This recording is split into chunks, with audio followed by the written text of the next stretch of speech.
un piebraucām pie Maksimas, jau iznācām no veikala. Vienā pusē apstājies, viens ar karodziņiem. Audārs. Pabrauc garām vēl viens audārs ar karodziņiem. Forši tāds prieks, vēl vakardienas iespaidos vēl visi.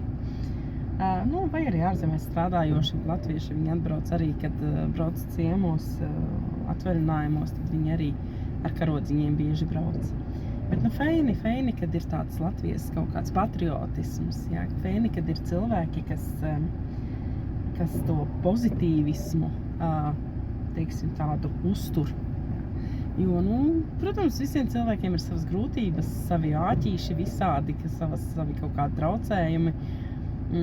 Teiksim, kad gribās visiem labāk dzīvot, bet nevienmēr viss uzreiz izdodās, Bet, cilvēki nemet plinti krūmos, viņi cīnās, viņi iet un dara, forši. Forši ir jābūt Latvijā, ir jābūt patriotiem, jo vairāk būs patrioti, jo tā Latvija ilgāk pastāvēs.